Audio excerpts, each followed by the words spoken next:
अध्यात्म विज्ञान कोई धर्म या संप्रदाय नहीं है, ये स्पिरिचुअल साइंस है जो कुदरत के कानून पर आधारित है।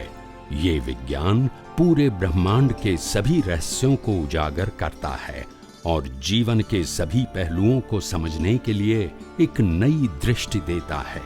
इसी को आर्ट ऑफ विजन कहते हैं, दुनिया को देखने की एक नई दृष्टि, जो अध्यात्म विज्ञानी परम पूज्य स्वामी श्री कमलेशानंद जी के निर्देशन में सनातन सत्य का अनुसंधान कर हमारे जीवन को प्रकाशित करे। जय सच्चिदानंद। पूरे विश्व में घूमता हूँ और बहुत सारे थिंकर पीपल जो अलग अलग प्रकार के रिलीजन में मास्टर है, पीएचडी किया है, और इसरो और नासा के साइंटिस्ट ही मेरे को स्पिरिचुअल साइंस के बारे में प्रश्न करते हैं, क्योंकि वो लोग जो प्रिंसिपल के ऊपर काम करते हैं सेम प्रिंसिपल स्पिरिचुअल साइंस में है। दुनिया में सनातन सत्य दो प्रकार के नहीं होता है, यस और नो। चाहे आप इसको भौतिक में यूज करो और आध्यात्म में यूज करो, but the principle is same, law of nature is same. तो मैं ऐसे लोगों को कहता हूं जो आत्मा को, कर्म के सिद्धांत को, पुनर्जन्म को नहीं मानता है। इसको भी मैं बताता हूं कि आत्मा है वो कैसे, पुनर्जन्म है वो कैसे, और कर्म का सिद्धांत है वो कैसे। ऐसे लोगों को समझाता हूं। आम लोगों को समझाना तो इजी है, ऐसे लोगों को जो ज्यादातर थिंकर पीपल है और ज्यादातर साइंटिस्ट के लेवल पे चले गए, इनको ये बात समझने में थोड़ी दिक्कत आती है। तो ऐसे लोगों को समझाने के लिए मैं स्पष्ट कहता हूं कि you all are believe in a cause and effect, yes और no. Cause and effect is a science है क्या रिलीजन है? कॉज एंड इफेक्ट को क्या है, धर्म है कि साइंस है? It's a principle. कोई भी इफेक्ट कॉज के बिना नहीं होती है, और कोई भी कॉज की इफेक्ट नहीं आएगी ऐसा भी नहीं। तो कॉज एंड इफेक्ट को तो सभी साइंटिस्ट बिलीव करते हैं। प्रश्न ये है कि when you born in this universe, उस समय आपको माता पिता मिलता है, भाई बहन मिलता है, रहने का घर भी मिलता है और धर्म भी मिलता है। वो कॉज है या इफेक्ट है? Choose anyone. When you born in this universe, माँ बाप मिलता है, भाई बहन मिलता है, धर्म मिलता है और घर मिलता है, हाउस। ये कॉज है या इफेक्ट है? Choose anyone. बोलो।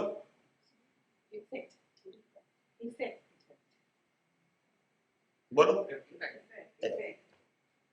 अगर इफेक्ट है तो कॉज कब किया था? Without cause effect, it's a principle, it's not my viewpoint. Yes और नो? यस। अगर आपने इसको इफेक्ट माना, मतलब कॉज पहले होना, so you accept the cause and effect, means you accept the reincarnation. You accept the theory of karma. Also, you accept the soul. बिना सोल रिबर्थ नहीं होता है, यस और नो? तो तीनों चीज प्रूव होती है, आत्मा, कर्म का सिद्धांत और पुनर्जन्म। तीनों प्रूव होता है, लॉजिकली भी, प्रिंसिपली भी और साइंटिफिकली भी। There is no doubt at all. तो कहने का मतलब यह है, आत्मा है, पुनर्जन्म है और कर्म का सिद्धांत भी है, और वो सबको माने या न माने फिर भी लागू होता है। कुदरत का कानून हमारी तुम्हारी मान्यता के ऊपर आधारित नहीं। ठीक है, अभी उससे आगे जाते हैं। मैं स्टेप बाय स्टेप सभी चीजों को प्रेजेंट करके कन्विंस करके फिर आगे जाऊंगा। जो आज मैं कर रहा हूं उसमें क्वेश्चन है, तुरंत कर सकते हैं, नया क्वेश्चन करने की अभी जरूरत नहीं है। मैं सेपरेट टाइम दूंगा सभी प्रकार के क्वेश्चन आंसर करने के लिए, मगर जो टॉपिक चल रहा है उसमें कोई क्वेरी है तो ऑन द स्पॉट कर सकते हैं, ताकि मैं क्लियर करके फिर आगे बढ़ूं। अभी आगे जाते हैं। हमने सुख और सनातन सुख उसकी बात करी, आत्मा कर्म का सिद्धांत और पुनर्जन्म की बात कही। इसके अलावा अभी आगे जाते हैं। Now we are talking about the physical body, शरीर। ये जो शरीर है इसका internal system, you know that what the meaning of internal system, जिसको डॉक्टर रिपेयर करते हैं, ये सिस्टम की बात करता हूं। ये इंटरनल सिस्टम की जो डिजाइन है वो सबकी, पूरे वर्ल्ड के सभी ह्यूमन की एक है या अलग अलग है। मैं लेडीज जेंट्स की बात नहीं करता हूं, सिंपल सिस्टम की बात करता हूं। सबकी, ऑल ह्यूमन की एक है या अलग अलग है? बोलिए। सबकी एक है। वो एक क्यों है? दो ऑप्शन है, मैन मेड, नेचर मेड। तो सबसे पहले शरीर की डिजाइन कुदरत ने बनाई। We have no choice of any human, correct? First answer, शरीर की डिजाइन कुदरत ने। मैंने कहा ना, बॉडी की बात करते हैं, शरीर की डिजाइन कुदरत ने बनाई। नंबर सेकंड, ये शरीर जो फिजिकल फॉर्म में दिखता है वो पंच महाभूतों का बना है, पृथ्वी, जल, वायु, अग्नि, आकाश। ये पंच महाभूत किसका है? बोलिए। नेचर। तो डिजाइन कुदरत की, शरीर भी, फिजिकल बॉडी भी कुदरत का, करेक्ट? इसके आगे जाएंगे। अभी ये बॉडी तो बन गया, उसको 80 से 100 साल तक जिंदा रखना है। I am talking about the only body, okay? ये शरीर को 80 से 100 साल तक जिंदा रखना है, तो बॉडी की रिक्वायरमेंट है एयर, वाटर एंड फूड। ये सप्लाई कौन करता है? नेचर। बोलो। नेचर। इसका मैन्युफैक्चरिंग नहीं। हवा, पानी और खुराक, the minimum requirement to survive this body, ये भी कुदरत देता है। पहला डिजाइन कुदरत की, फिर पंच महाभूत कुदरत का, फिर हवा, पानी, खुराक भी कुदरत का। यस और नो? नाउ द फोर्थ, हवा, पानी, खुराक लेकर इसको डाइजेस्ट करना, ब्लड में कन्वर्ट करना और पूरी बॉडी में 24 आवर्स फैलाना, सप्लाई करना, ये काम किसका है? बोलिए। हमने कोई आदमी रखा इस काम के लिए, यस और नो? अभी आप मेरे को बताओ, ये 4 आंसर मैंने बताया।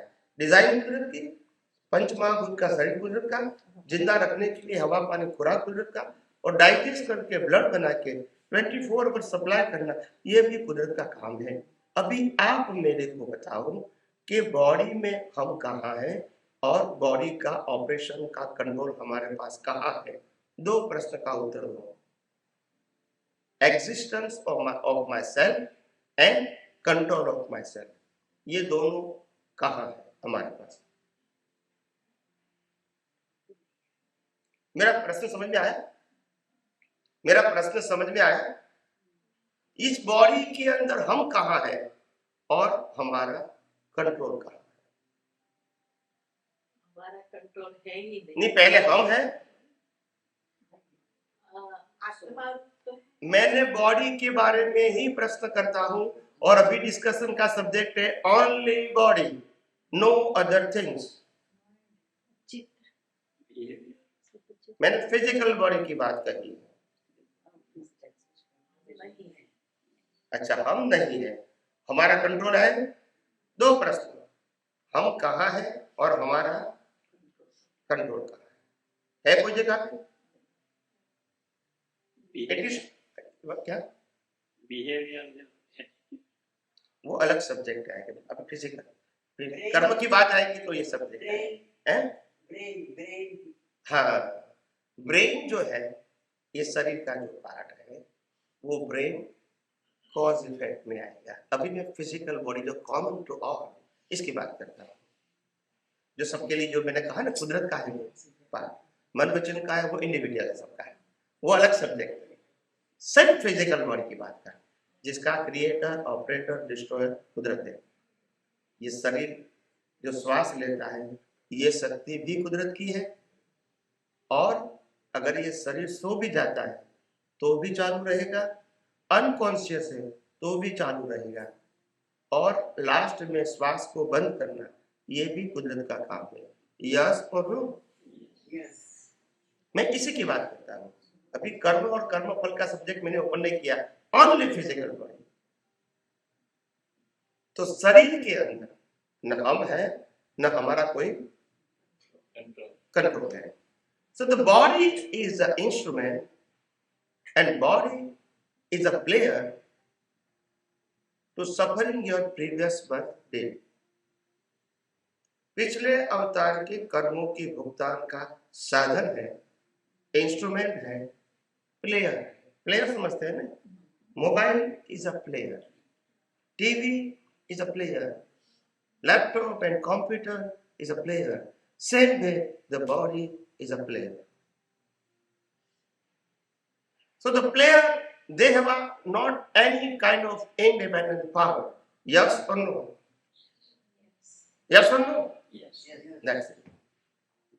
उनको बनाना, उनको चलाना, इसका अंत लाना, ये कुदरत का काम है। Yes or no? इसीलिए हम शरीर है और शरीर के ऊपर हमारा कंट्रोल है।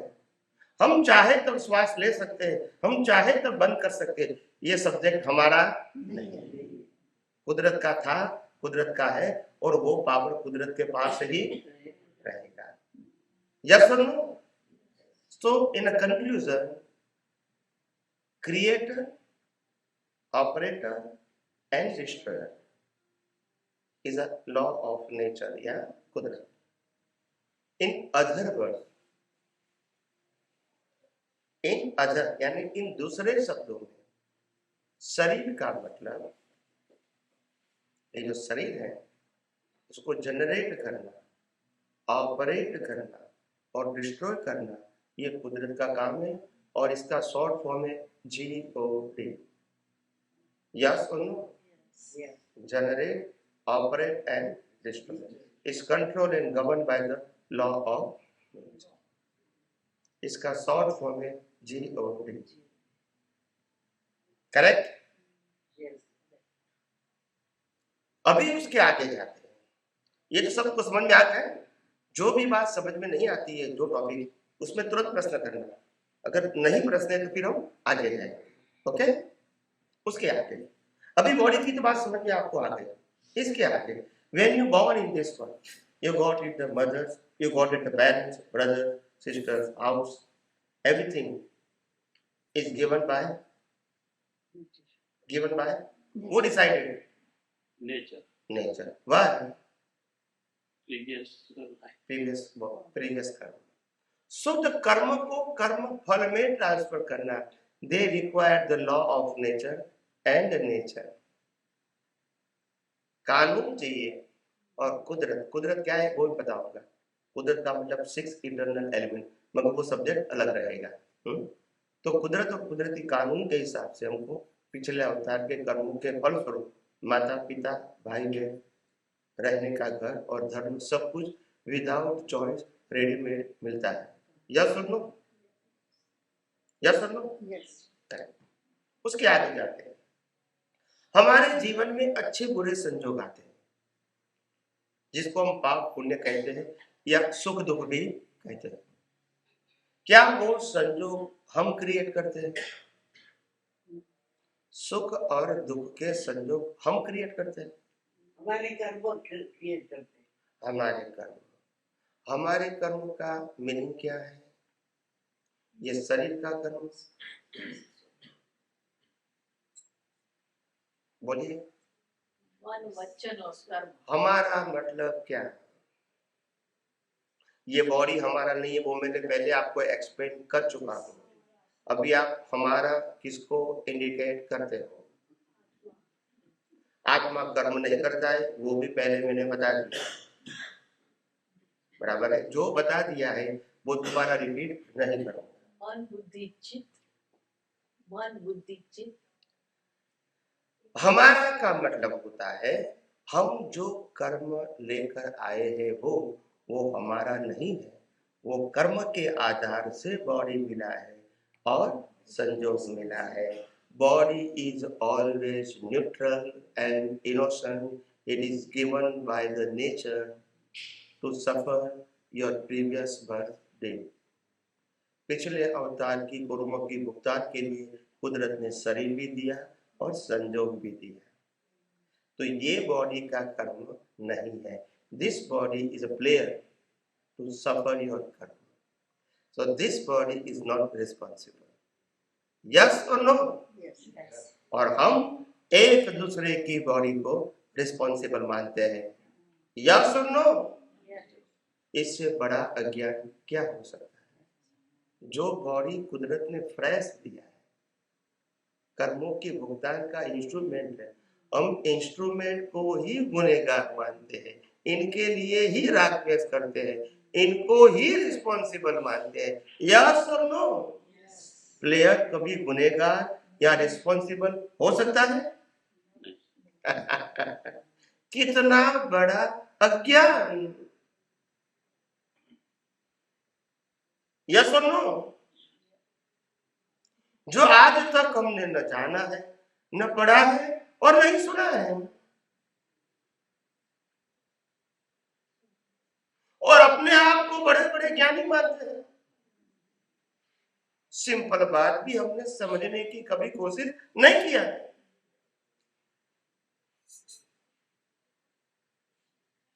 इतना सरल, इतना सहज, इतना सुगम